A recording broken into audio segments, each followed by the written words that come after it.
ফরহাদও কিন্তু ছাত্রলীগের সাথে যুক্ত ছিল এবং সে যে ছাত্রলীগের সাথে যুক্ত ছিল, সে যে শিবিরের কর্মী বা নেতা, সেটা কিন্তু 5 আগস্ট না আসলে আসলে বোঝা যেত না। আপনি নির্বাচন নিয়ে আমাদের প্রথম প্রত্যাশা হচ্ছে একটি সুন্দর নিরাপদ ক্যাম্পাস, গবেষণাধর্মী ক্যাম্পাস, যে ক্যাম্পাসে শুধু রাজনৈতিক গুরুত্ব থাকবে না, যেখানে থাকবে গবেষণার গুরুত্ব, যেখানে শিক্ষার্থীরা তাদের ক্যারিয়ার আন্তর্জাতিক সংস্থা থেকে শুরু করে দেশীয় সংস্থাগুলোতে টপ ক্যারিয়ার তারা পেয়ে যাবে এবং বাংলাদেশের যারা আছে তারা আন্তর্জাতিক অঙ্গনে বাংলাদেশকে রিপ্রেজেন্ট করবে।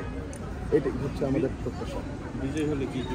আসলে বিজয় হলে আমি যেটি করব সেটি হচ্ছে একটি সুন্দর ঢাকা বিশ্ববিদ্যালয়, নিরাপদ ঢাকা বিশ্ববিদ্যালয়, যেখানে একজন পুরুষ শিক্ষার্থী যতটুকু হিস্সা থাকবে, একজন নারী শিক্ষার্থী ততটুকু হিস্সা থাকবে। ঢাকা বিশ্ববিদ্যালয়ের শিক্ষার্থীরা আন্তর্জাতিক অঙ্গনে ঢাকা বিশ্ববিদ্যালয়কে রিপ্রেজেন্ট করার সুযোগ পাবে।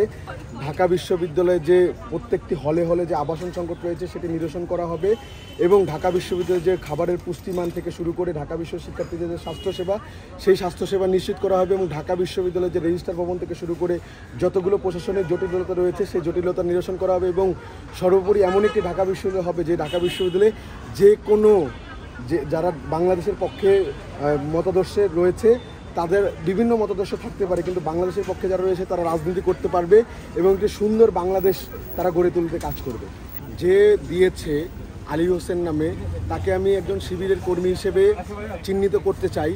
এখন দেখুন, আমরা বারবার কিন্তু বিশ্ববিদ্যালয় প্রশাসনের কাছে বলেছি, অপরাপর ছাত্র সংগঠনকে বলেছি যে আপনারা আপনাদের কমিটিকে ওপেন করুন। সেক্ষেত্রে কারা আপনাদের কর্মী, কারা আপনাদের নেতা, আপনারা কমিটি প্রকাশ না করুন, অ্যাটলিস্ট একটা তালিকা দিন যে এরা আপনার শিবিরের কর্মী। তো আমরা দেখেছি যে আলী হোসেন 2019 সাল থেকে শুরু করে এখন পর্যন্ত শিবিরের বিভিন্ন কর্মকাণ্ডে অংশগ্রহণ করেছে। জামাতে ইসলামীর যে প্রোগ্রাম কর্মসূচি, সেই কর্মসূচি তার ছবি রয়েছে এবং শিবিরের পক্ষে তার লেখালেখি রয়েছে।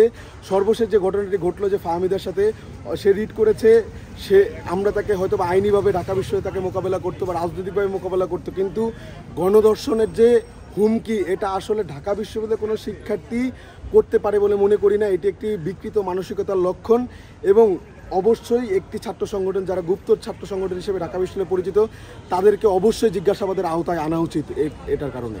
ফরহাদও কিন্তু ছাত্রলীগের সাথে যুক্ত ছিল এবং সে যে ছাত্রলীগের সাথে যুক্ত ছিল, সে যে শিবিরের কর্মী বা নেতা, সেটা কিন্তু 5 আগস্ট না আসলে আসলে বোঝা যেত না। 5 আগস্ট আসার কারণেই কিন্তু আমরা তাকে পেয়েছি শিবিরের নেতা হিসেবে। যদি 5 আগস্ট না আসতো, গণ অভ্যুত্থান না হতো, তাহলে কিন্তু আমরা দেখতাম যে এস এম ফরহাদ হয়তোবা অনুষদের ছাত্রলীগের নেতা ছিল, পরবর্তীতে আরও কোনো বড় পদে থাকতো ছাত্রলীগের। আসলে কিছুটা প্রভাব তো ফেলবেই। শিক্ষার্থীদের মনে ধোঁয়াশা সৃষ্টি হয়েছিল, কিন্তু সকল ছাত্র সংগঠন এগিয়ে এসেছে এবং তারা কিন্তু ব্যর্থকণ্ঠে জানিয়েছে যে 9 সেপ্টেম্বর আমরা এই নির্বাচন চাই। বিশ্ববিদ্যালয় প্রশাসন যদি আমাদেরকে সহযোগিতা করে, অবশ্যই একটি সুন্দর, সুষ্ঠু, অবাধ, অংশগ্রহণমূলক নির্বাচন সম্ভব এবং শিক্ষার্থীরা অবাধ এবং নিরপেক্ষভাবে ভোটটা দিবেন এবং দেওয়ার মাধ্যমে আমরা একটা সুন্দর নির্বাচন পাবো।